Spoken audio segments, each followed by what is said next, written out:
Hey yo, what's going on guys, we're here and today we are going to be looking at this Chevy Camaro right here, the 2012 ZL1 inside of Southwest Florida. This car looks really nice and also pretty aggressive if you ask me. Now, but we're going to be getting into this car and everything about it in a second. Now before we do, I'll let you guys know that I do get a Roblox Group with Roblox merch, I got a Discord group you could join, and I got some socials you can follow. All the links are in the description below. Also, my name is Heyo, I do car reviews, car stuff, and a lot of car things. If you guys do like this video, hit that like button, subscribe, and hit that bell for notifications every time I upload a new video.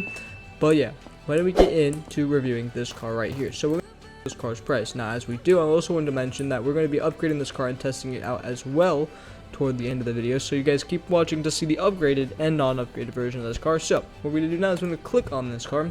It is $41,990. It's all the way down at the bottom of the coupe section. So it's, you know, fairly noticeable if you scroll down and you see the new tag and you see the car with the ZL1 number, tag. But yeah, let's take a look at this car real quick. This car has a grille that has an interesting design, to be honest. I don't know how I feel about the grille. It kind of, I don't know, feels weird. And then the back, classic back of the Camaro, very nice. Why do we hop into the car and let's listen to its startup? So let's get into the driver's seat, go over to the exhaust, and listen to this bad boy. Hopefully it's not too loud. Okay, so startup, insanely quiet. The idle sound, insanely loud. So we're gonna zoom out just a little bit and do the blinker test. Blinkers are bugged. I'm pretty sure I clicked both. Okay, there we go. So blinkers in the back look like that. Blinkers in the front are right there. But we got no mirror blinkers or side blinkers. We're gonna do the headlights now. Headlights fill in the gap right there, and headlights fill in those half circles right there. Why don't we do the horn test real quick? Why don't we do the rev test? Let me zoom out a little bit. Okay, so it has the Charger supercharger one, and then it has its own little modified version of the Charger's sound, so that's interesting. Actually, kind of sounds somewhat similar, but yeah, we're gonna get this car lined up right here, and we're gonna do the top speed test. Then we're gonna do the brake test, then the turn test. Then we go back to the dealership and upgrade this car to its max and see how the car behaves then. So, put the car into neutral, turn traction control off, rev it up a little bit, and send it. So in 3, 2, 1, go. Now I'm not super close to the car because this car is loud, and if it's too loud, it'll overlay my audio, which it did in a few other videos that I have done. So let's put traction control back on as we pass the first light going 130. So this car is already pretty quick. Most cars hit 140, 150 past this line right here. This car's hitting 160, so it is zooming quite well, actually. It's only in 5th gear. Now we're not looking like we're hitting 6th gear. Oh, look at that. We've hit 6th gear with 171 miles an hour. Now I don't think we're going to get any higher than that, or anywhere higher as in like getting up to 180, but I mean 175 seems to be its speed when we hit that brake right there at that white line. Braking for 175 is pretty long. It's a little long. The braking needs a little bit of working. It's not that good, but 175, not bad for a $40,000 price tag if you ask me. Now, let's without upgrades. Well, let's go upgrade this car, but after we do the turn test. So let's do this turn test real quick, and then we'll go to the dealership and upgrade this car. So we're now approaching our turn test location, but I mean, see this gas station right over there? Yeah, we're going to be doing the turn test right over there. So let's get the car a little bit closer, and 70 mile per hour turn. Handle that one with an ease. Let's go through this one, 70 miles an hour as well. Car is heavy enough to actually manage its own weight, which is actually pretty good. So the car does not slide at all, even if you're trying to take pretty gassy turns. Even with holding the gas, it handles it pretty well. So turning really good. Top speed 175 without upgrades. Braking a little long, but we're gonna upgrade that and see if it gets better.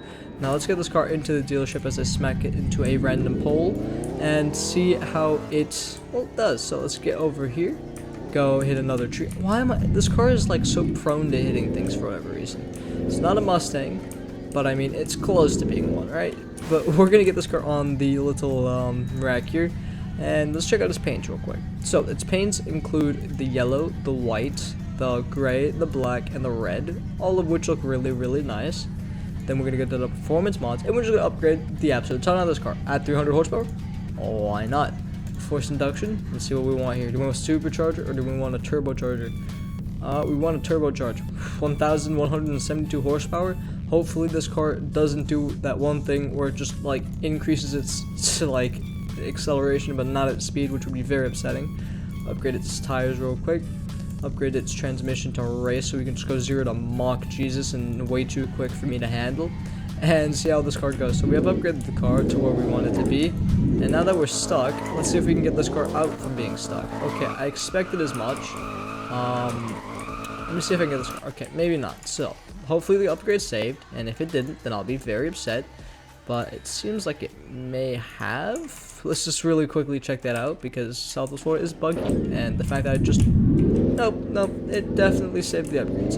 It definitely saved the upgrades, for sure. But yeah, we're gonna get this car onto the road now and see how this goes. So let's put the car on right here. Turn traction control off. Oh, and put it into neutral, rev it up a little bit, and send it. So in 3, 2, 1, go. And off the line, we are zooming, going 70, 80, 90, 100. So this car actually accelerates a little better. And it actually, you know, seems to be a little bit more reasonable. It hits a little bit higher of a top speed. By that, I mean we're going 200 miles an hour now with all of our upgrades. And it still has room to go. I mean, it is flying up these numbers pretty easily now. Let's see how fast we can go to braking.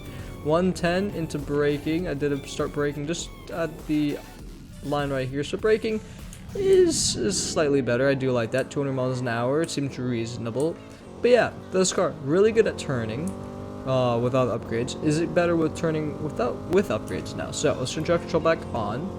Let's go over to the turn test location, which is right up here, and just like enjoy the sound of this car. It's going 200 miles per hour now. It turns, well, we have to find that out right now. So we're gonna take the first turn of the day. Handle that one insanely well. Why don't we go 100 through this turn? Handle it very well until I have to start braking because we're going just a little wide. And why don't we take another turn going the opposite direction this time? So, car still is really good at turning. Braking is still a little bit long, not too bad. Speed increased by around 30 miles an hour, 40 miles an hour, so it's not that bad. And overall, this car is pretty cool if you ask me. Now, what do you guys think about this car? Leave in the comments below. If you guys have any cars you guys want me to review, leave that in the comments below as well. And if you guys have any general video ideas, leave those in the comments below as well. But yeah, I hope you guys did enjoy, and I will see you guys in the next video. Goodbye.